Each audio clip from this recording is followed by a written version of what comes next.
The grass went on forever, old gold under a sky brittle with heat, and the wind moved through it as through a sea too shallow to drown a man, but deep enough to swallow the last of his boyhood. The day Drogo died, the wind had not stirred, and even the flies lay stunned upon the blood-struck earth. There was no sound then save the dry murmur of the priestess and the distant mutter of horses as they stamped and blew. Uneasy at scents they did not understand. When the sun folded into the rim of the world, Daenerys sat beside what the Dothraki might have called a king's cairn if they had piled stones and told stories of them. There were no stones here worth lifting.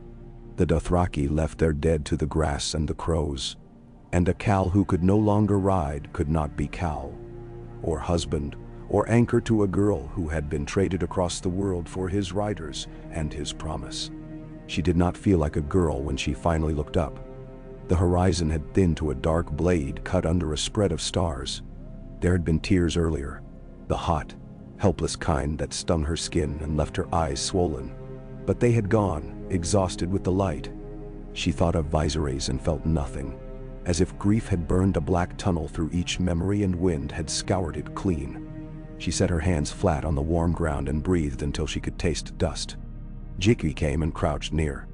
Irri stood with a blanket, not touching.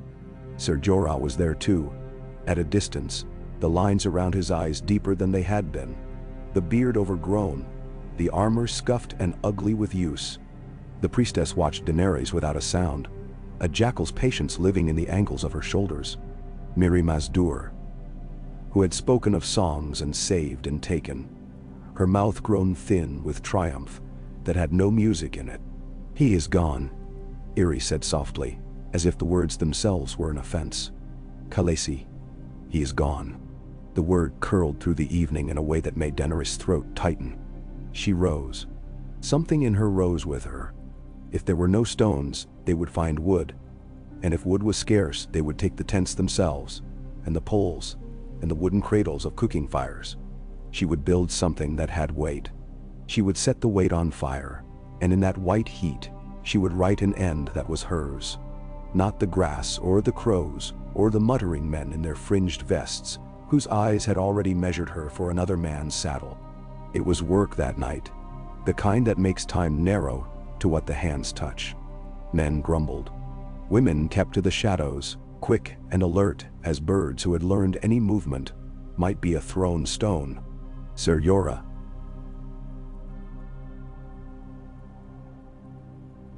Ser Jorah said her name 3 times, low. But when she did not answer, he set his jaw, and lifted what she asked, and fetched what she did not ask, and forbade no man with his voice, only with his presence. It pleased Daenerys in an austere way. She felt the movement of her will from person to person like a current, carrying twigs downstream. Mirri watched with her strange humor. "You would burn him like a lord,"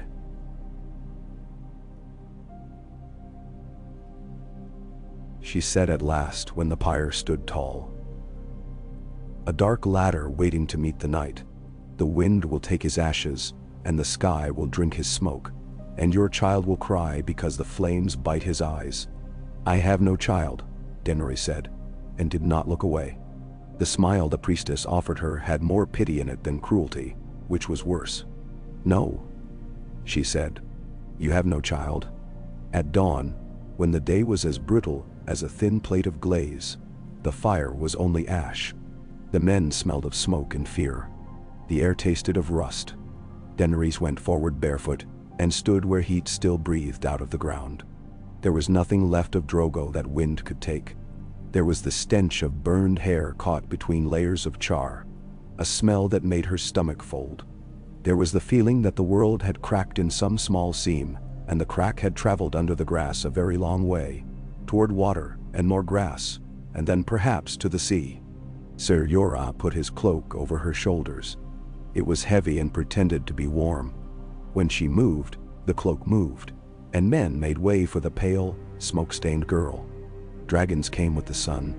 They came small and impossibly bright from the blackened things that had been meant as gifts and had slept like stones in a merchant's chest. Serpents with wings and a hunger no one had taught them. And they clung to her, as if the heat of her were a hearth in winter. They made chittering sounds that set the hair on men's arms prickling. The Dothraki stared with the fearful adoration they gave to thunderheads and meteors. Ira's lips moved on prayers older than the grass. Jiki cried without sound and without shame. Ser Jorah looked like a man who had seen a high cliff suddenly give way under his feet and reveal air instead of the path he had believed existed. For Daenerys, the fear was there, and then was not. For fear requires a future it can imagine, and she was standing inside a present that left no room for imagining anything else. Their tiny claws pressed into her skin through the soot. Their bodies pulsed. She could smell the sharp, clean scent of hot stone after rain. The smallest of them opened its mouth and showed her a thread of flame. There was nothing to do then but stand, as one stands before the sea when it demands attention.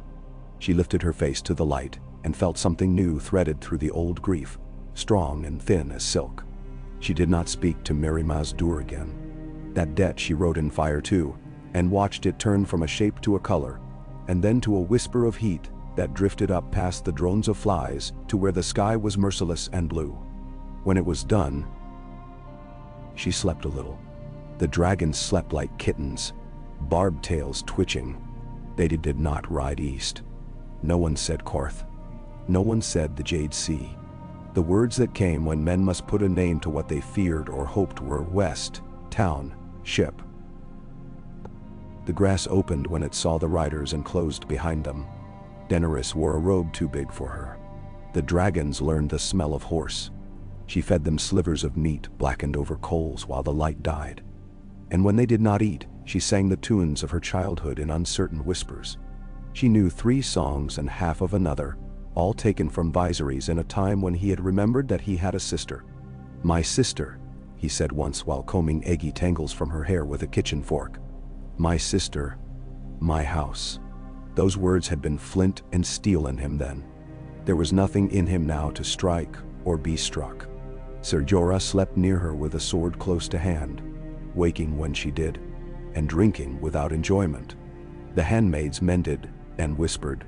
The 3 young riders, Rakaro and Ago and Jogo, wore vigilance as if it were a gift, proud of it, never bored, pleased to find a worthy shape for their youth.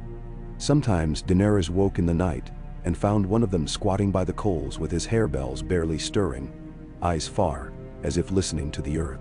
She did not tell them to sleep. A Khaleesi was a woman in a story the men told themselves to understand what kind of men they were. A queen was something else. She did not yet know which of those she was, only that she could not be traded again like spice or silk. The grass gave way to the long, tawny skirts of low hills. There were gullies where runnels of water hid in shadow even at noon. They frightened the horses less than the forest that came when the hills ran out of ways to fold themselves. The trees were old, evergreen and black under their dust. The air under their canopy smelled resinous, like a memory. The Dothraki did not love woods.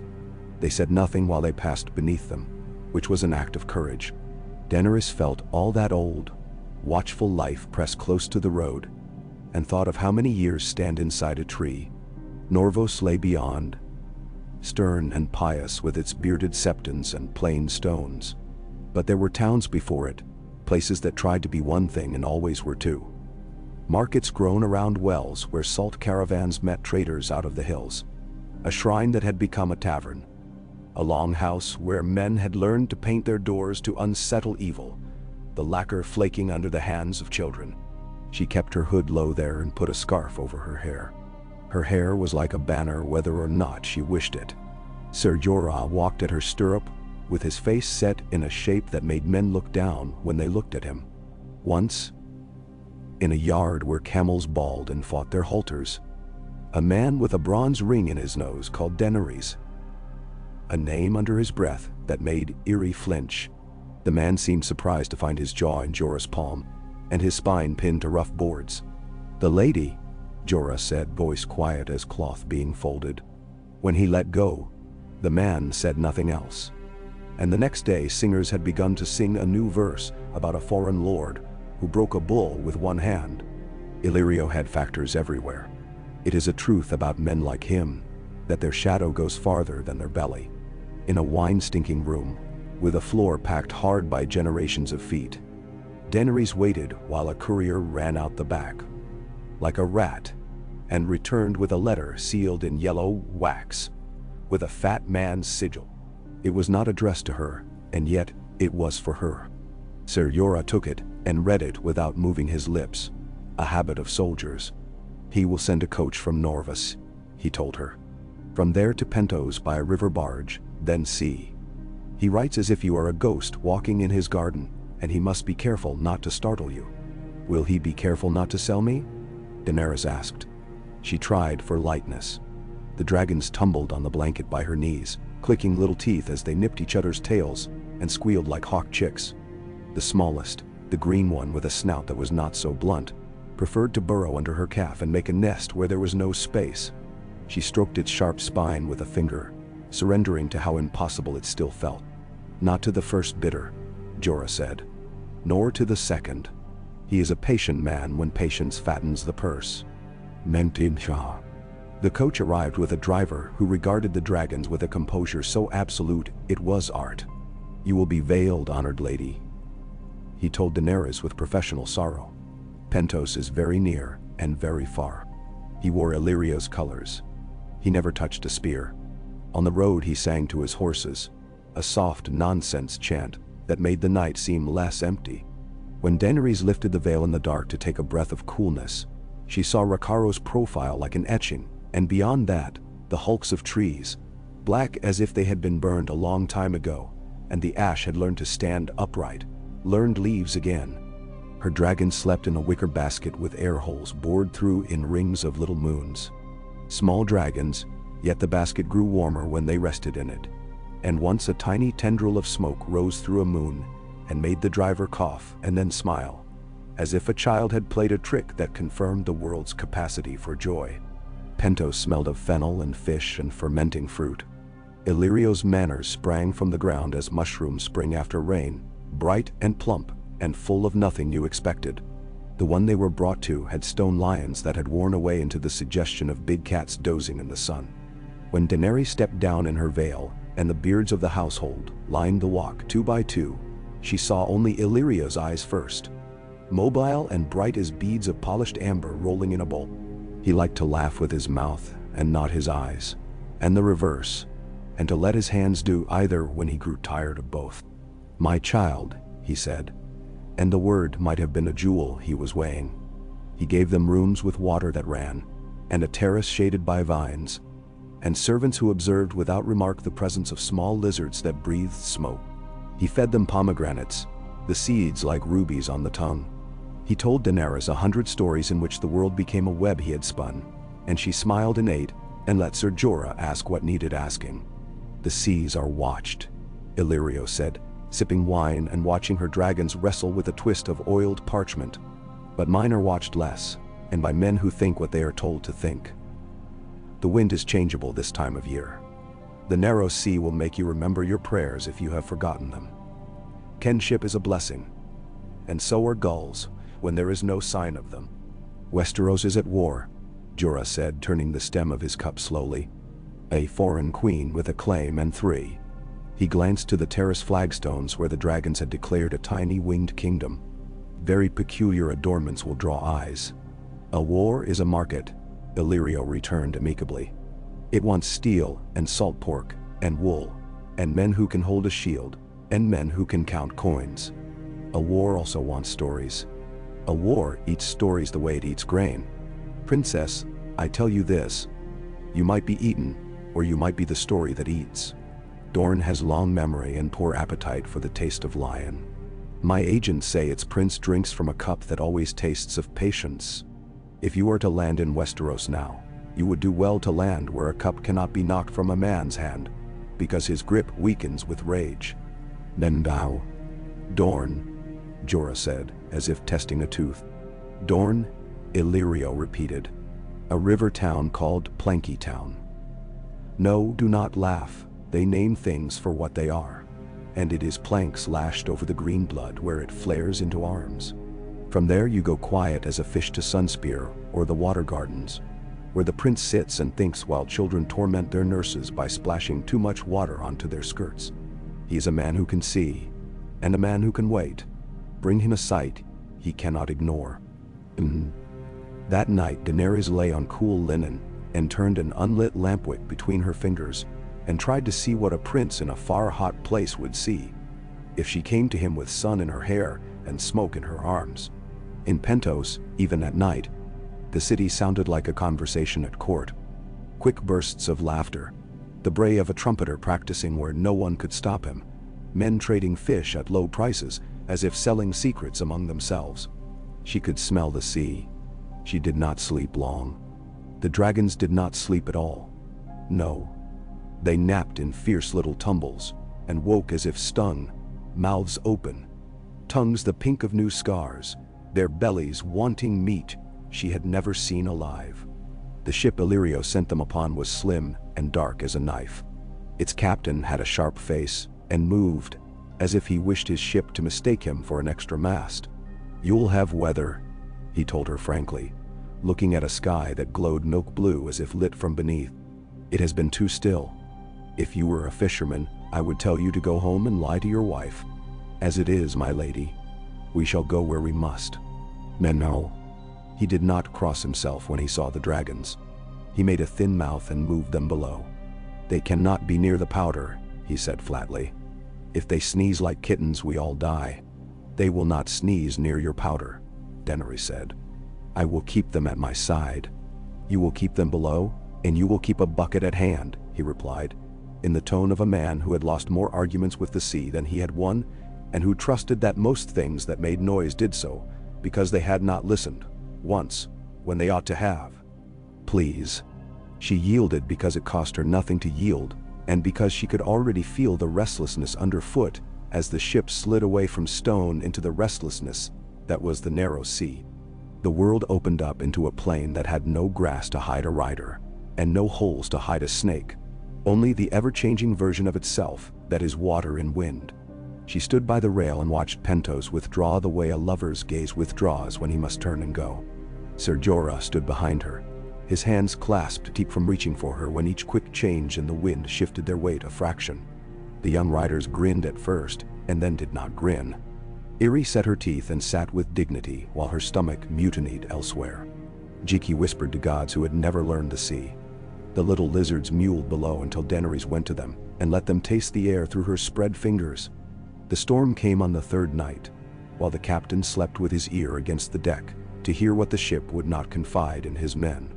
Daenerys woke to the sound of ropes screaming. It was as if giants were playing at tug-of-war above her, and the ship was the rope and the prize.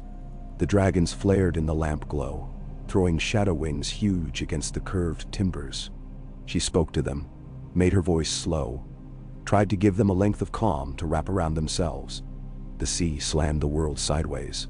Ser Jorah thundered down the ladder, his sword belted over his nightshirt, eyes wild and very awake. When she reached for him, he steadied both of them with his hands around her wrists and drew a breath and made it a smile, and then shook his head.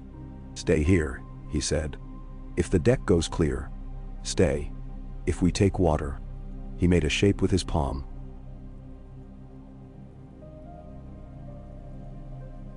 "Sharp and economical.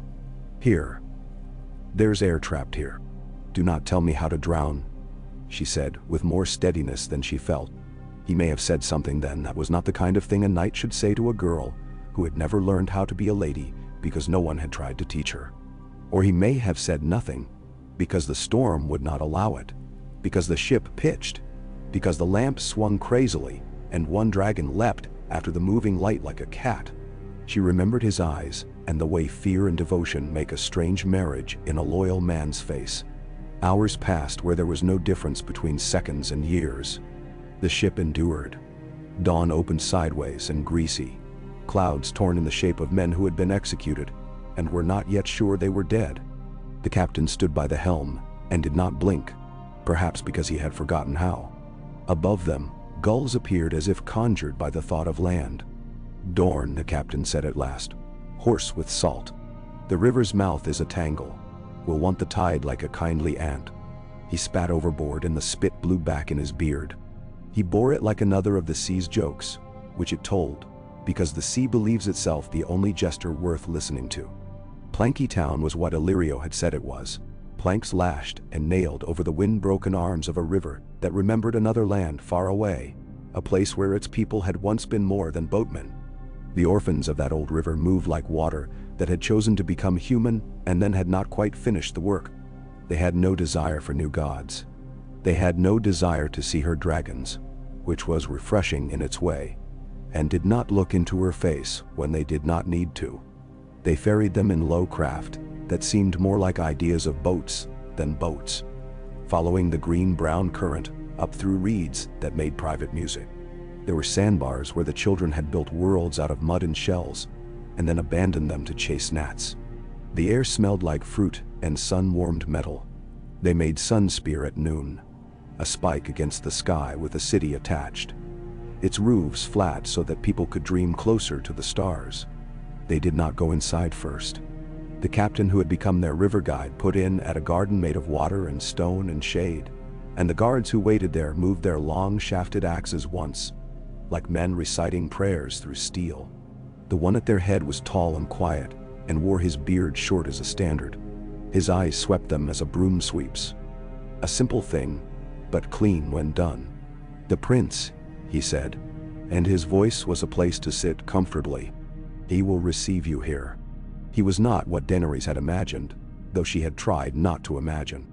If one could blend patience into a man as one blends herbs into oil, and then set the jar aside to steep for a very long time, and if one could interrupt the steeping only to lay in a pinch of pain that would never quite dissolve, and if one had then poured the mixture into a quiet bottle and sealed it, perhaps that bottle would resemble the man on the cushioned couch among the orange trees. The air here was the cool of a room whose windows had been open at night. Children shriek somewhere in the blue distance of pools. A noble shriek. A shriek like a bell ringing for itself. "Princess," said the prince, and his smile made the word neither an insult nor a treaty, only a way to begin. She did not kneel. She bowed in the manner Ser Jorah had drilled into her until her thighs ached. She and the prince regarded one another as if they were both testing the water before stepping in. The dragons huddled on her shoulders like jewelry that might at any moment remember how to be alive in a dramatic way. Ser Jorah said a name that was not a greeting.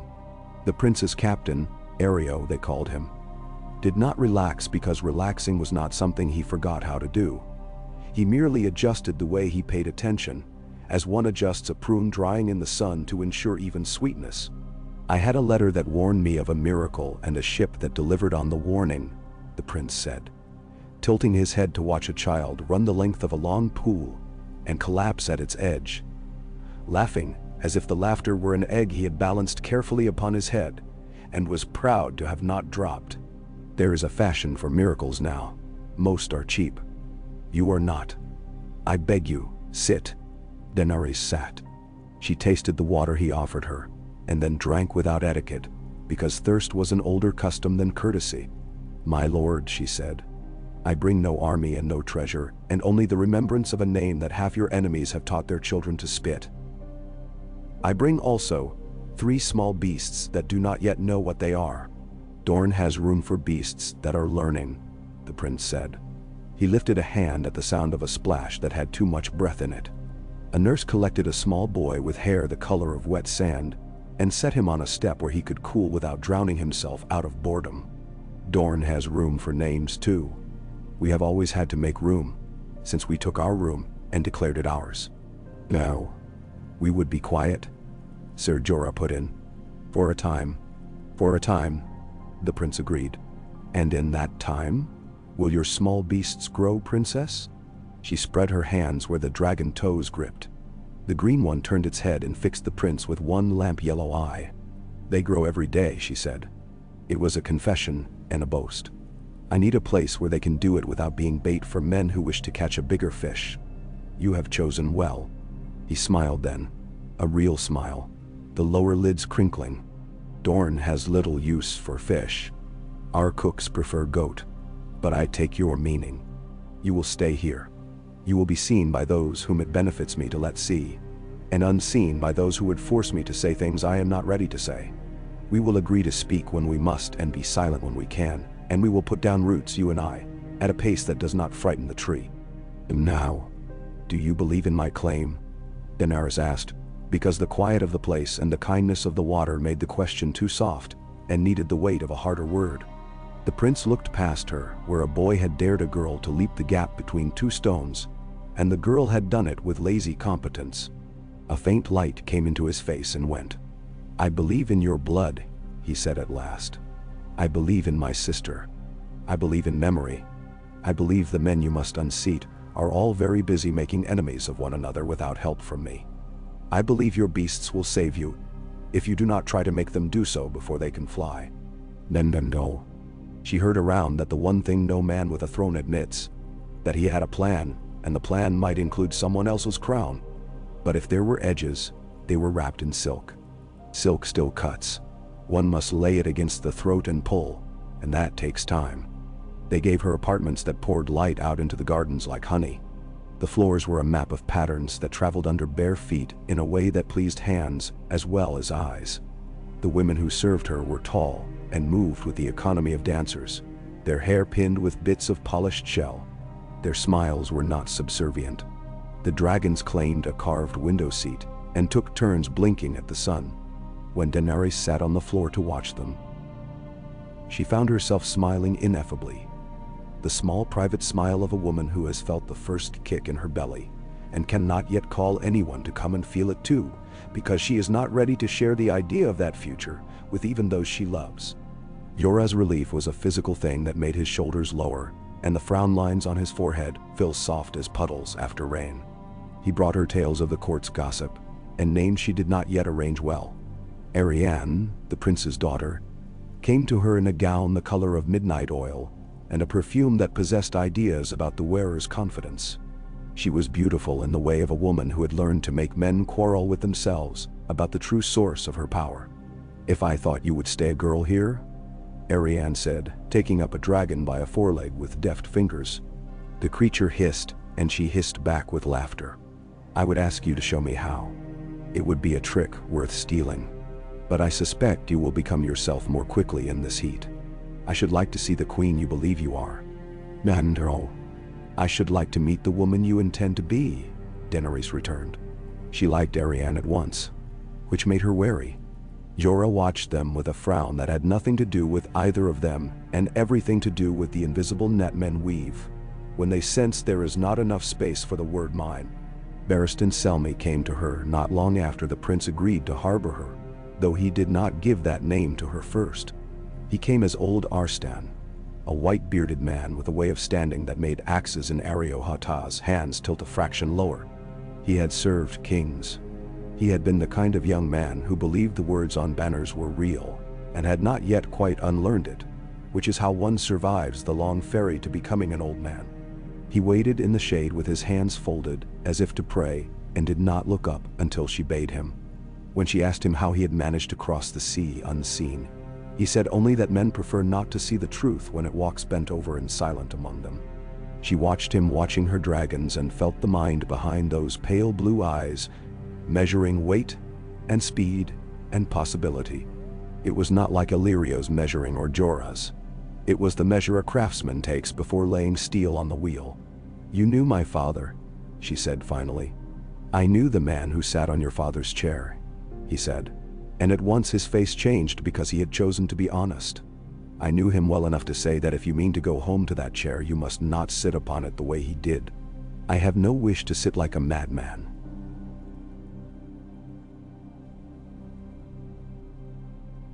She said, and heard the child in her voice when she spoke of a man she had not known and could not help being measured against.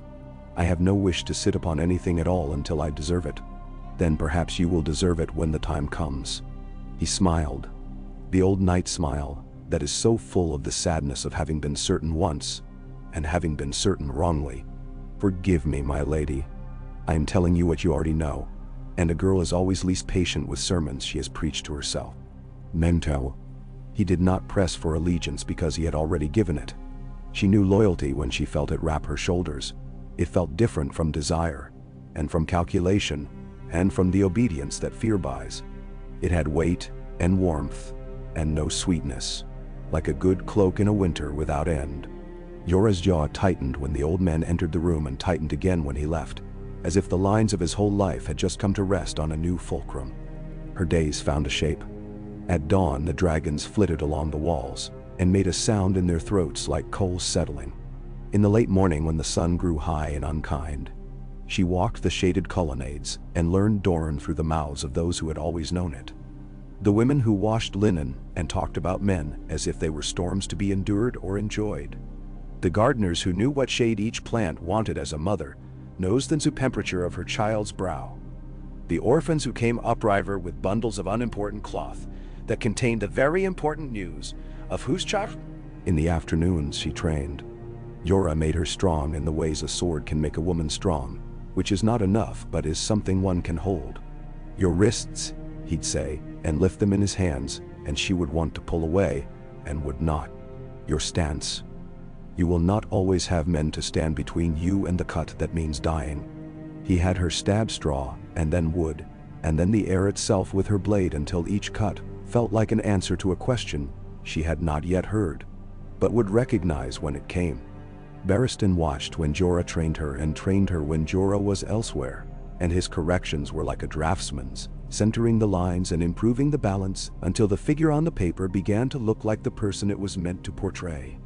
Economy, he murmured, pleased when she managed to do a thing with one motion rather than two. Economy saves lives. One day you will be tired. Economy will fight for you then. She fed the dragons morsels of char and raw together, and watched which they preferred.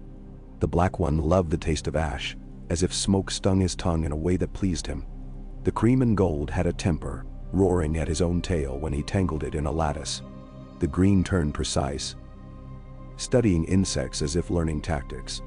They fought with one another and then slept, sleeping as if they had been dropping through a trapdoor.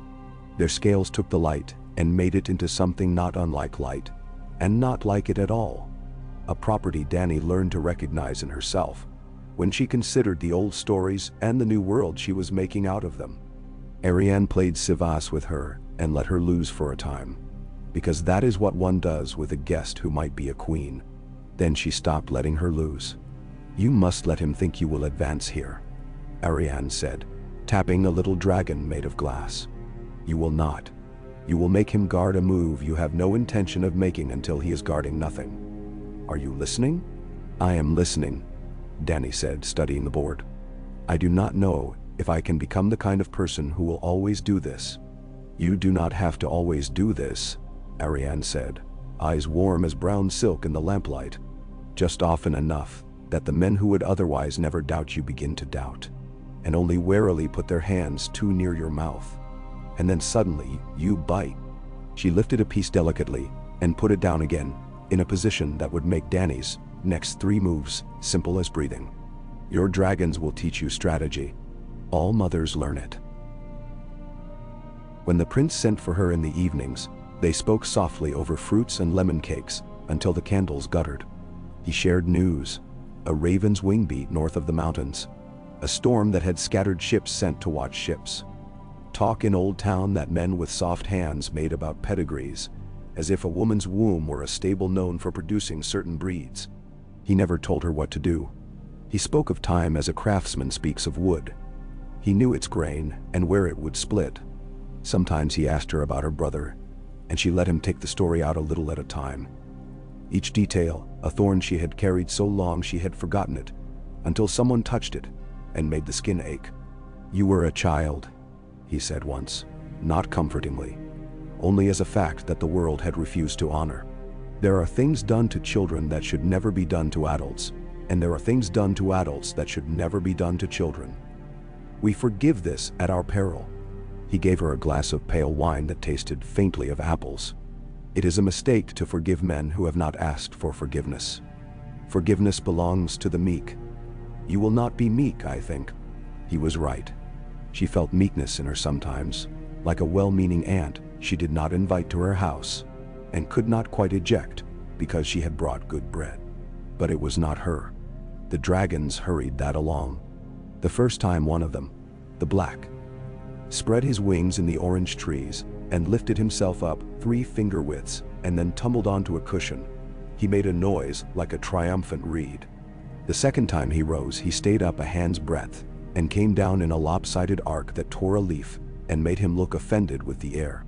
The third time he flew, he did not fall. He went from branch to branch like a flung jewel. His fellows demanded to follow, and in a week, the garden was a different country. She stood under their passage and felt the buffeting of their small wing beats, like the breath of something immense. Ariohota watched the sky without seeming to. The prince closed his eyes, and the corners of his mouth curved. Yora's eyes changed when the dragons learned the air. It was not fear, not then. It was a widening, a recognition that there was a thing he could no longer control even by dying for it. His loyalty did not shrink. His wanting grew subtle, which was painful, because she saw it and did not know how to not see it. I will not be traded, she told him once, alone among the tiles when the late light had gone gold as spilled beer. Not for an army, not for a crown, not for any man's friendship.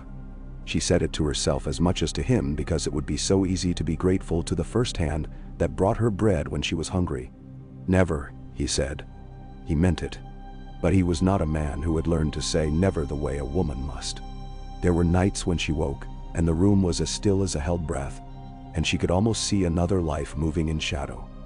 The one where she had gone east to a city that called itself the greatest, and found among its gates more gates, and behind them and its gates more gates, and behind them men who traded names on scales.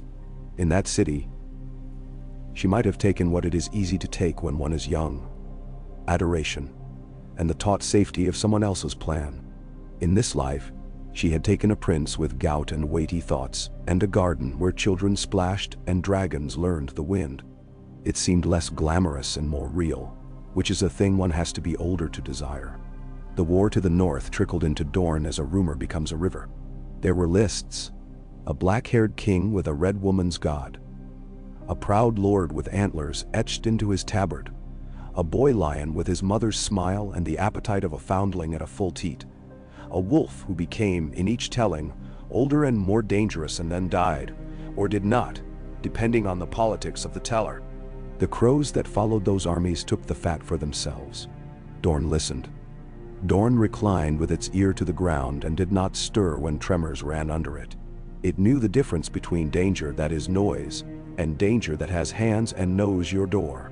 Sometimes Daenerys listened somewhere odd in the garden and heard the old river talking in its sleep. The orphans told her that the river was a woman who had crossed the world to avoid a husband she had not chosen, and that when the sea asked her for her hand, she had laughed and gone another way. "We like her for this," said a boatman with a face like dried riverbed. "We do not always choose men we like, but we like our river. When the big men fight and make black flags that cost the wind its dignity, the river goes on licking stones. It is wise." She took the lesson. She wrote letters in a hand that improved as she practiced. She wrote to houses, curious to be flattered by having been remembered by a name out of nursery songs. She asked news from the East, because one must keep one's other lives alive long enough to harvest from them what one may. Illyrio wrote fulsomely of prices and weather and exotic fowl, and often of nothing, as men write when they are conscious of their writing being read by more eyes than the one to whom it is addressed. Barristan told her, quiet by a fountain, what it meant that certain ships had put in at certain ports, and then failed to leave in their usual time. Jorah told her what soldiers hear when they drink more than they should in taverns they ought not to visit. Arianne told her what a battle looks like inside a bedroom late at night with the lamps blown out. The prince told her what happened once in a garden when someone broke a promise to a child. "We are what we remember and what we refuse to forget," he said, placing a seed on his tongue and biting it open. It is the same thing twice. On a morning when the heat lay on the garden like a hand that preferred to press, she took the dragons to the highest balcony and let them test the cliff that falls between fear and flying. The black leapt without thinking and rode the slope of air as if he had been born understanding it. The cream and gold went second, saucy and tumbled, catching himself in a frantic booming of wings that made him furious in a very small way. The green waited, thinking, as he always did, and then stepped off with a neat precision that set him just so and brought him back to her shoulder with an expression, nothing but smugness. Below, the prince's guard moved along the walk, as if they had practiced the dance of not looking up while looking up. The children clapped. Arianne whistled through her teeth and called the black down to her arms, and he went because he was arrogant, and a princess knew how to flatter arrogance into obedience. "You will break the north if you come to it like this," she said, her mouth near the dragon's jaw, not looking at Dany so that a man who watched might assume she only meant the beast. "They think a girl with fire in her hands is a song. You must remind them she will be the singer, not the song." "I do not want their north," Daenerys said, surprising herself. "I want my father's chair and the chance to grow old without being forced to be grateful for each breath I am allowed." "The north may keep its wolves." "So you say now," Arianne murmured, teasing. "But tastes change with the weather. Keep yours from roaming." Many. There were gifts. Of course there were gifts. Lords sent her jewels that had belonged to women they wished to honor, and were glad to see gone from their wives' throats. Traders sent her caged birds dyed colors. No bird has the right to be, which she freed in the gardens and then regretted when the dragons took them with graceless delight. A woman with a scar along her cheek brought a pair of strong boots and said her mother had told her that the most practical gifts are the kind that shame the receiver into remembering who their friends are. "Remember me," she said coolly. And so Dany did. One day, there was a boy with eyes like river stones, who had a way of standing as if he were making himself broader with will. Trystane, the prince's youngest son, formal and gentle, offered her a little spear carved out of almond wood for a dragon's toy. "He will not hurt himself," he told her earnestly as he presented it, then spoiled his solemnity by adding much which made her like him at once. At night, when the garden grew full of the sound of frogs earnestly advising one another, Daenerys dreamed sometimes of a throne melted into a shape it had not chosen, dripping down steps as if it had learned to weep. She dreamed of a boy with a smirk and pale hair who told her she was late for everything, and of a man who was almost handsome telling her he loved her and hating her as if the two were one effort. She dreamed of the sea standing on its hind legs and trying to look at her through the windows. In the morning,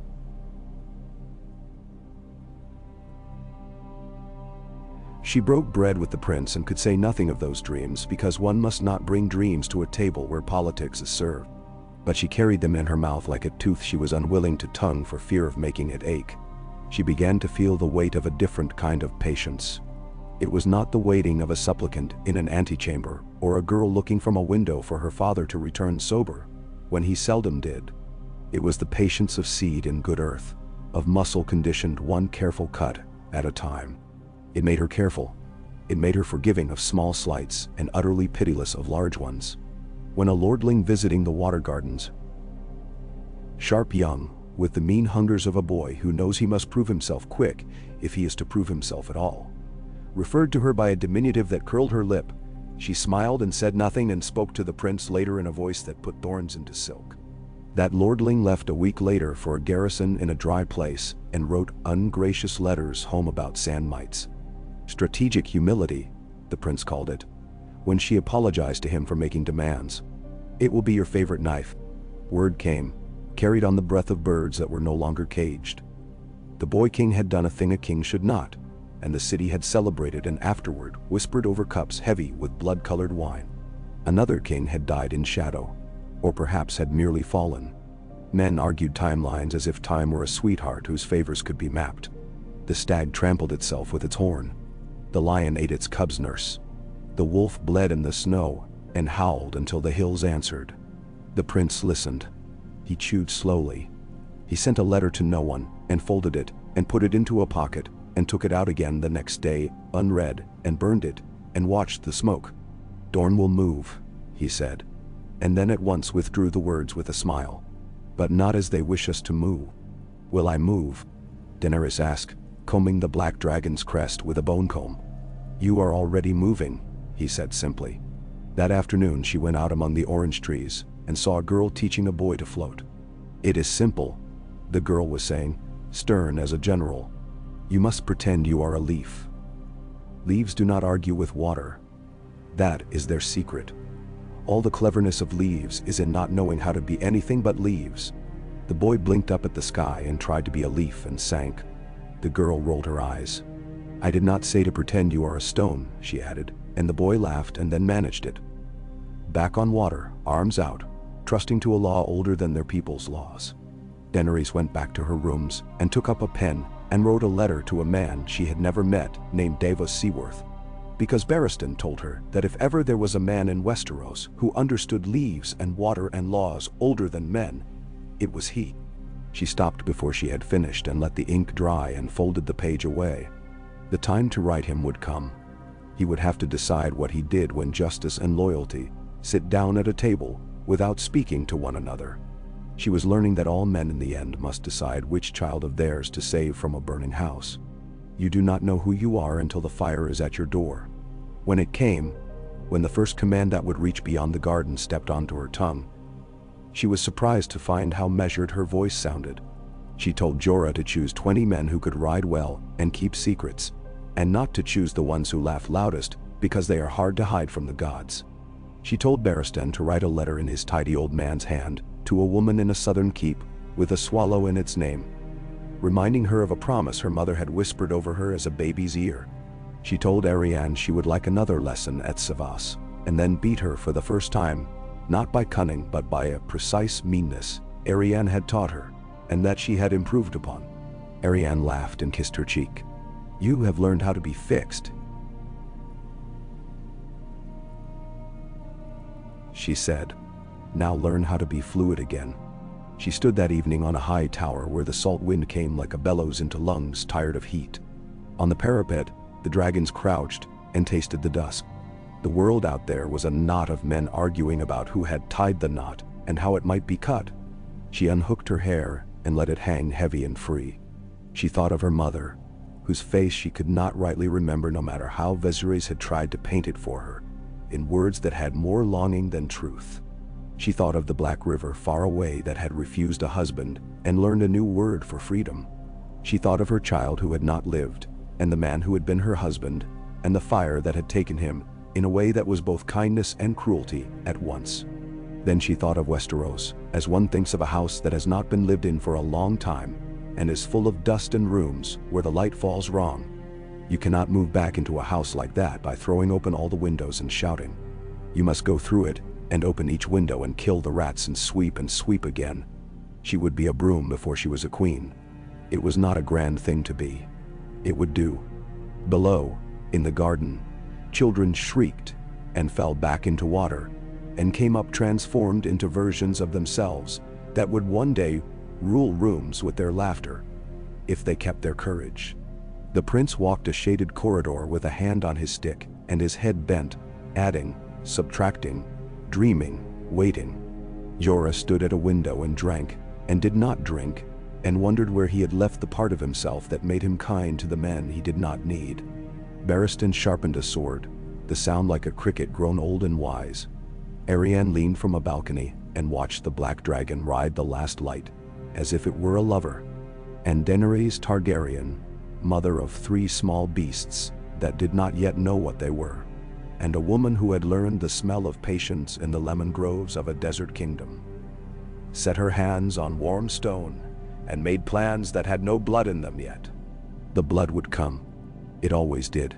It would not come because she had hurried and spilled the bowl in her haste. It would come because bowls held so much, and then they overturned, even when one was careful. She would be careful. She would teach carefulness to her dragons as one teaches a child to say please and thank you. And when they forgot, she would remind them. And when they refused, she would remind herself whose children they were. It is a long voyage from a pyre in a sea of grass to a quiet table in a hot garden where a prince passes you figs on a porcelain plate. It is longer still from there to a hall of dark iron where men wait with speeches and swords. But the maps on the floors of the water gardens had taught her something simple. If you walk a pattern every day, you begin to shape the pattern with the mind of your foot. One day, she would cross that hall. On that day, the pattern would recognize her and welcome her. and the iron would shriek. Not because it hated her, but because iron always shrieks when fire comes near. The green dragon launched from the parapet, a clean fold of wing. The black followed, arrogant. The cream and gold stamped, collected himself, and preened as if to say he could choose when to leap, and that this act of choosing was itself a kind of skill. Daenerys watched them, and then closed her eyes because she could see them even with the dark behind her lids. She could see the sea, and the ships, and a small town made of planks over a brown river, and children's laughter, and the narrow streets of a city she had left behind like an old dress. She could see the road north, its dust, its blood, and the stubborn, ordinary stubbornness of men who had never expected kings. She could see a chair that had not been made to be sat on, that had been made to be a warning, and would be again if she chose it. She opened her eyes and did not grant the world a sign or a vow. She granted it attention, cold, careful, fierce as a vow, and turned from the parapet and went down into the garden to see who was making the children laugh and to learn that person's name.